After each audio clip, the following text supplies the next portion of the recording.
Our hand reading practice. We're in the home stretch, day 62 of 66 days in a row today. We are going to be hand reading both ranges. So let's look for a hand. We can sort this by river action. We're in the MP right now. Let's look at a cutoff hand. We haven't looked at a cutoff in a little while. So we have it sorted by river action. Now, if we're hand reading both ranges, we want to look at hands where there's action from both parties on each street. I could be passive the whole way or aggressive or vice versa. We'll just look for a hand that has at least some river action. I don't want to do all these checking hands.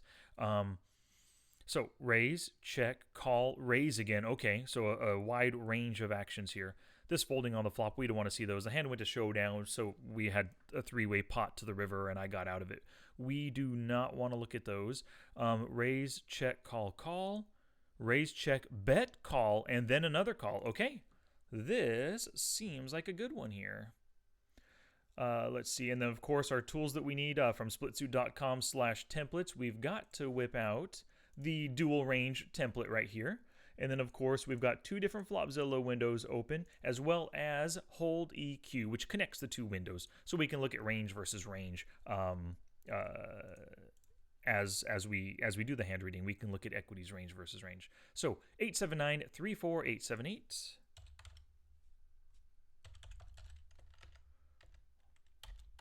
Whoops. In a cutoff. Let's see what happens here. There's only 4 players, so the cutoff is still under the gun, but that's how Poker Tracker looks at it. We're in the cutoff. We get one. Okay, just one caller. The pretty loose passive, kind of aggressive, but more loose passive. Cuzybuddy in the small blind. Open 3 BBs. Loose passive SB calls. Great. And so what is he? He's a 48-14 player. So pretty loose passive. We can probably, or we can kind of assume that, he's not so aggressive so often, so he gets more aggressive with the stronger hands, maybe in better position. But we can often translate that pre-flop aggression to post-flop, or the pre-flop style of play to post-flop. Not always, but we only have 21 hands on the guy, so we've got to just at least assume a little something about him. And so we're going to assume that he's loose passive. Post-flop as well as pre. Any notes I might want to make? Now, so my opening range right here, I've only been at the table 3 hands. I've got a loose aggressive, another loose aggressive, and then Cuzybuddy, a loose passive. He would be the target at the table, even though he's a short stack. I don't really want to target the loose aggressive players. I don't want to fight fire with fire. So we're targeting this player, so it's a good thing that we're in a hand with him in position, which is always lovely. So because I am in a situation where I have 2 loose aggressive players at this table, I'm probably raising, even though it is the cutoff, I'm probably raising a slightly tighter range.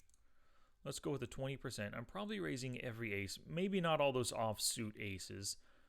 King 9, 10-9, probably not the 5-4, probably not the 6-5. I'll go 6-7 suited. Probably not these as my offsuit opening hands.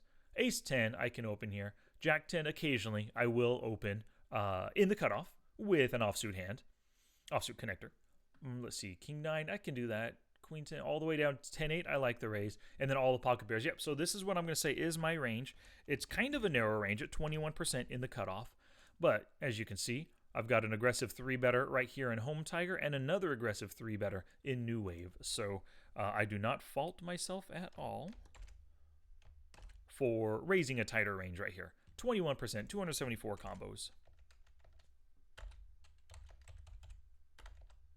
Now their pre-flop range, what is this guy calling me with? Let's take a look at his stats real quick. Wrong one. Look at his 3-bet stats. His calling the 2-bet in the small blind is 50%. It's only 1 out of 2. It's not enough to really tell. But we can assume, because the gap between VPIP and PFR is so big, he loves to call this guy.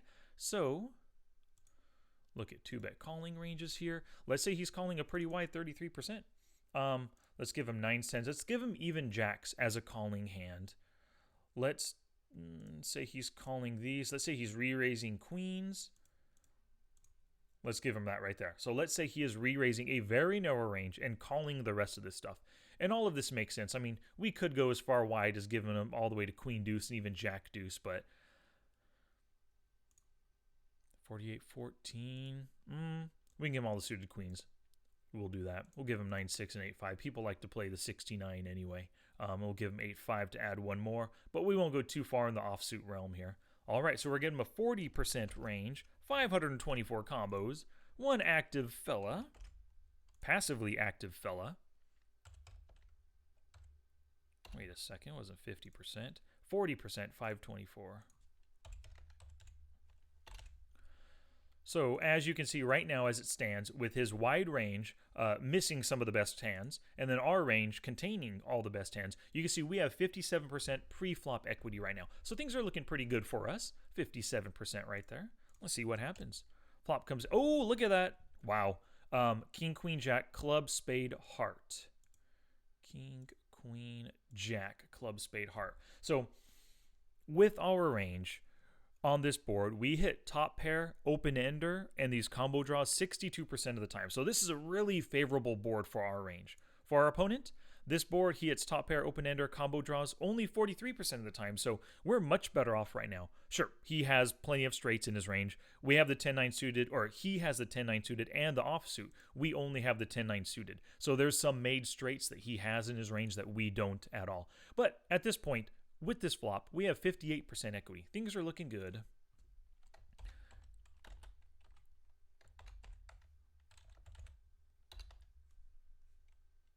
What happens?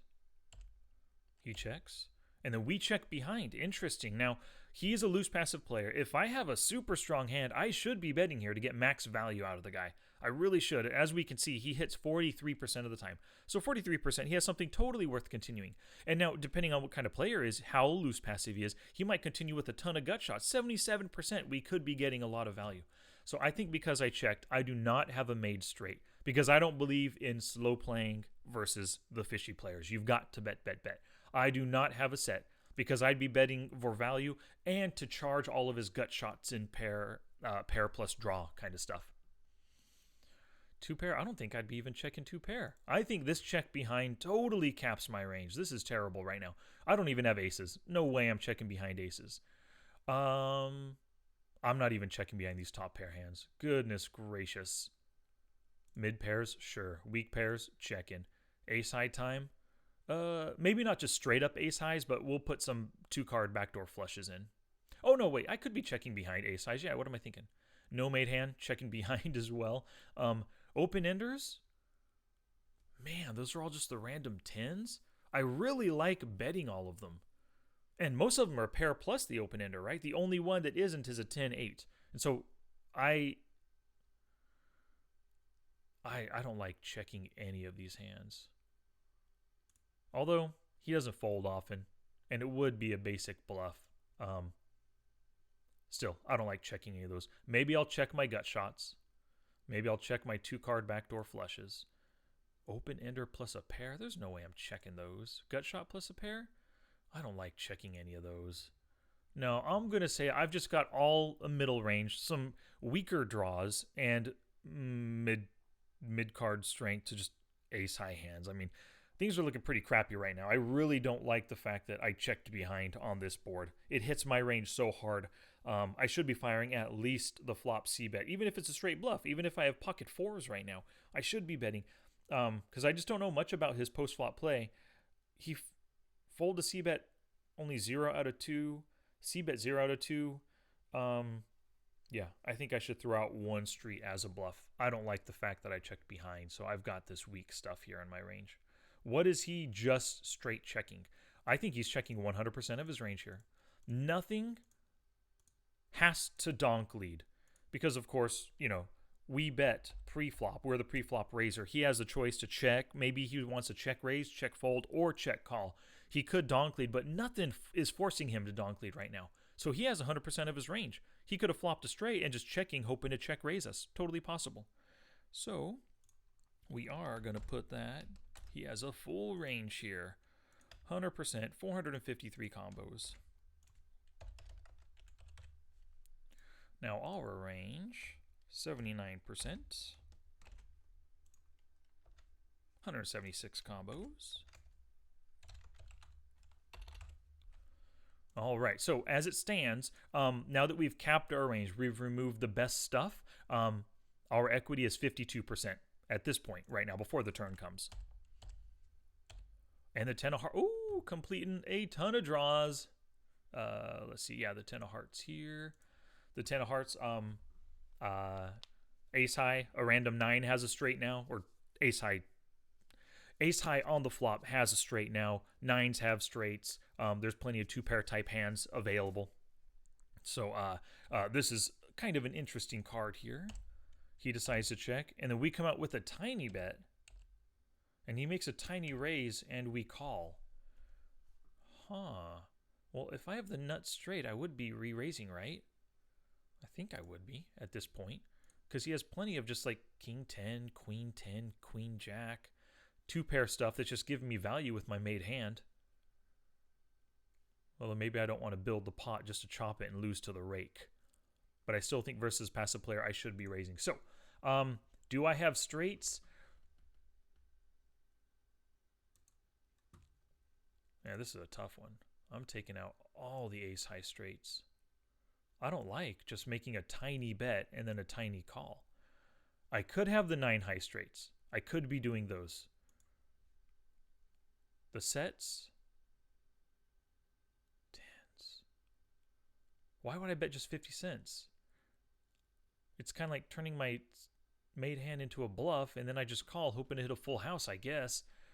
Yeah, that's possible. When did I play this hand? July 23rd. Not too long ago. Man, maybe I was multi-tabling and just not concentrating like I should. Terrible, terrible. Okay, so what could I be making? A tiny bet and then calling? Those weaker straights. The sets, I guess I could. 2-pair, I could as well. No over pairs, no top pair. Those weak pairs, I don't know why I would call. Ace high, no. Flush draw, yep, I could be doing that with flush draws. No flush draw, nah. Open-ender, don't even have any. Wow, so I have narrowed my range here to 2-pair or better hands, and then the flush draws that could be making this. And then I've actually removed the best, the ace high straights from my range right now. Man, 23%, 38 combos. 10 of hearts.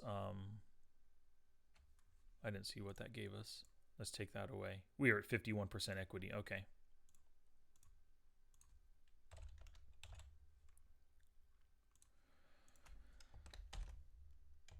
My turn range was 38, and then only 23% of my prior street. Only a tiny 38 combos. Interesting. So what is he making a check and a tiny min raise with? With all of his straights? Sure, why not? Maybe he thinks I'm bluffing, I'm just going to fold, so he's trying to get some kind of value. He could be doing it with his sets, yeah. He could be doing it with his 2-pair hands as well, just trying to push us off a flush draw or something. Over pair, top pair. I don't really think he'd be doing, well, I don't think he'd be doing it with a top pair. I see no reason to at all. Probably just check calling with a top pair on a 4-straight board. Mid pair, no check raising. Weak pair, no. Flush draw, he could be check raising with a flush draw just to make a really cheap bluff and to try to scare us off. Open ender, yeah. So I'm going to say he's got plenty of straights. Look at all those aces and 9s he has. Man, he's got tons of straights in his range right now. 2-pair, yep, flush draw. Okay, cool. 75%, 322 combos now. So his play has not allowed us to narrow him that much at all. River gives us the good old 9 of diamonds. So what does that do for equity? So his range, because we put tons of straights and then it was 2-pair or better and flush draws in his range, he has 79% equity at this time. Things are not looking good for us. 9 of diamonds. So 21, 79. Oops, what's the action? Oh, I clicked it one. Oh, and then he shoves right here. Wow. And then we just call. I hope I don't just have a 10, man. I hope I have an ace high flush and I just played it terribly. So out of my range right now.